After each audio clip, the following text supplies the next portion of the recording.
I was sitting in my sunroom, examining the small gold charm bracelet I always wore, when the text message arrived. The charms, a tiny wedding bell, a miniature graduation cap, a small ship's wheel, felt cool against my wrist.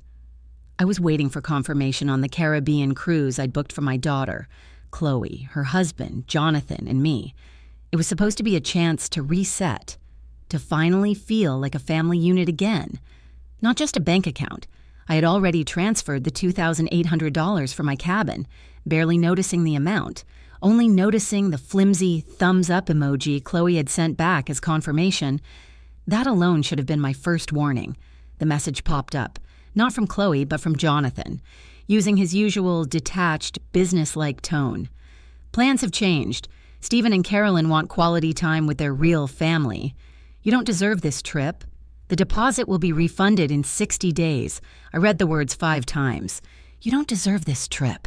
The little ship's wheel charm on my wrist suddenly felt heavy, an anchor sinking instead of a promise of adventure. I didn't call back. There was no point. My heart wasn't racing with rage. It was settling into a cold, clear stillness. Rage is impulsive and loud. This required silence and calculation. I walked to my office, my steps methodical and measured. The cruise departed from Tampa Bay at 4 p.m. the next day, July 14th. That gave me less than 24 hours to execute the first phase. I opened my laptop and pulled up the spreadsheet I'd created years ago. Assets and access. Column 1, my retirement funds. The pension from my years as a chief accountant, the $1.2 million investment portfolio. Column 2, their access. Chloe's authorized user status on my primary credit card, $15,000 limit. The joint checking account I kept for family emergencies. And the biggest one, the investment property I owned outright in a desirable Tampa suburb where Chloe and Jonathan had lived rent-free for 6 years. I looked at the third column. Leverage. It was empty. Not anymore. I typed the first entry. July 13th, 10 a.m., contact Timothy Clark, property law. Jonathan and Chloe had just unknowingly signed their financial death warrant. Timothy Clark, the estate lawyer I'd consulted once before, was professional and quick. I kept the language simple. I need to remove an authorized user and close a joint account immediately. Also, legal advice on a property I own where no lease agreement exists. He confirmed an appointment for that afternoon. Before the meeting, I drove straight to the bank. My hands were steady as I presented the paperwork to Miss Chen. I'm simplifying my finances. Please remove Chloe Edwards as an authorized user on all credit lines and close the joint family expenses checking account, transferring all $8,500 to my personal account immediately. Miss Chen, mid-40s and efficient, didn't ask questions. She simply executed the procedure. By 1 p.m., I had the confirmation in hand, Chloe's access to my $15,000 credit limit and the emergency fund, the funding stream for her groceries, expensive shoes, and spontaneous spending was instantly severed. At 2 p.m., I met with Timothy Clark. I spread the documents on the table, the deed for the investment property, the last 6 years of property tax and insurance receipts, all paid by me, and the non-existent lease agreement. My daughter is currently occupying this property. No rent, no lease. I need to sell it, now. Clark was direct. In Florida. Without a lease, she is considered a guest. You have full right to dispose of the property. Selling it eliminates the typical 15-day notice requirement for termination of tenancy. He tapped the property deed. New owner. New rules. You are well within your rights, Mrs. Parker. I left his office feeling completely clear. This wasn't revenge. This was reclaiming legal and financial self-determination from people who had confused my generosity with obligation. I immediately called Denise Evans, a realtor I'd worked with years ago. Denise, I have an investment property. I need a quick sale. All cash preferred. Price it aggressively. She was excited. The market in that Tampa suburb was excellent. I emailed her photos and the address. My daughter's home for 6 years, a place where she had raised a family, was officially entering the MLS listing process. Set to go live the moment they left port. At 3:30 p.m., I logged into the cruise line's website. I gave my confirmation number and navigated to the add-ons section. Beverage packages canceled. Shore excursions in Jamaica, Grand Cayman, and Cozumel canceled. Pre-booked spa treatments canceled. Total refund $1,270, processing in 5 to 7 business days. Jonathan had written that I didn't deserve the trip, so I made sure they didn't deserve the amenities I had paid for either.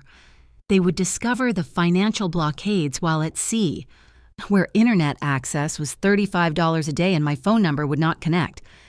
My final act on July 14th was simple. I drove to Chloe's house. Jonathan was loading the last suitcase into their silver Mercedes. Chloe came down the steps, wearing a new navy sundress. "Dad, didn't expect you." I kept my expression warm, relaxed. "Just came to say bon voyage. Honey, have a wonderful time. You deserve it." I pulled out my wallet and handed her 2 $100 bills. Her fingers closed around them immediately, without a word of protest or thanks. Just the casual acceptance I had grown to resent. "See you when we get back." I watched them drive away, 2 heads bent together, discussing the glamorous, all-inclusive, but now financially compromised trip ahead. As soon as their car turned the corner, I pulled out my phone and texted Denise Evans. "List the property now, aggressively, and please put the physical sign up immediately." My daughter's rent-free life was over, and she wouldn't know it until she was 1,000 miles away. Over the next 5 days, I moved with quiet intensity. On July 15th, I hired a locksmith to change all exterior locks on Chloe's house and sent the new key to Denise. On the 17th, I received 3 cash offers. On the 20th, I signed the final purchase agreement with the Morrison couple. All cash. 3-week closing the same day. I began receiving the frantic communications. My phone became a battlefield. 47 missed calls in one day. The calls were logged mentally. I never answered. The text messages, filtering through the ship's expensive satellite connection, were a clear display of escalating panic. "What did you do to the accounts? Bank says you closed everything. How is this fair? You've ruined our entire vacation.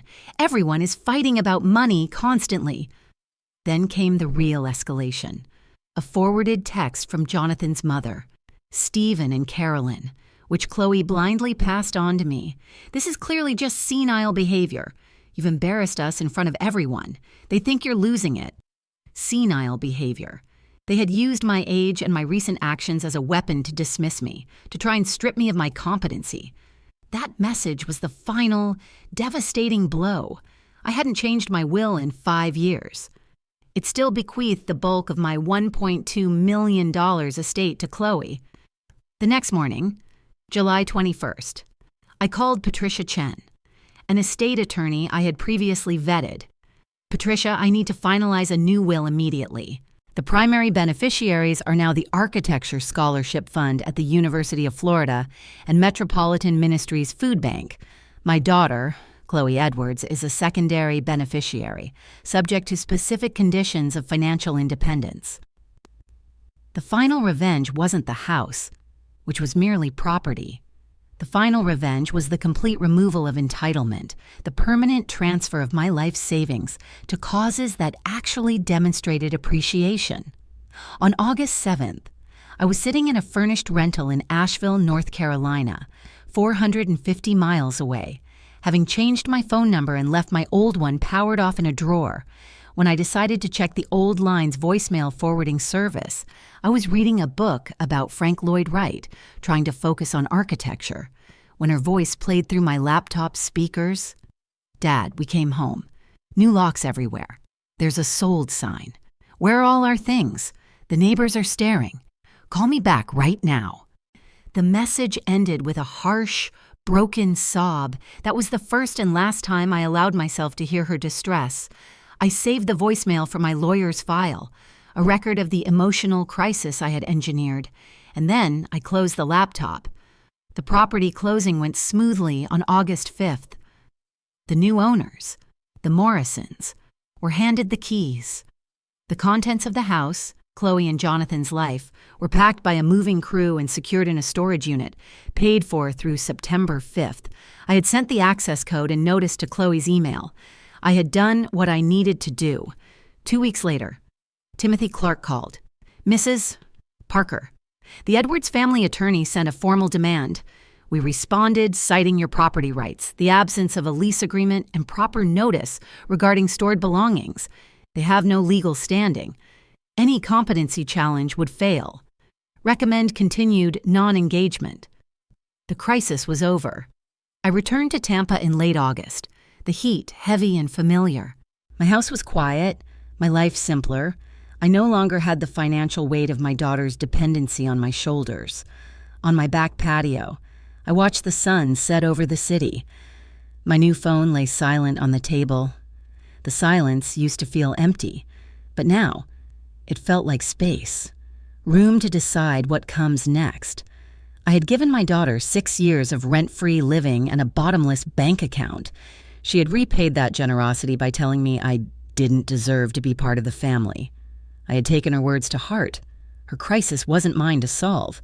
Her consequences weren't mine to soften. Her future was no longer mine to manage. I finally dried the coffee cup I was holding and walked inside, ready to make a simple dinner, ready to live my own life, unburdened and alone. I had paid the price for my freedom, and it was worth every penny.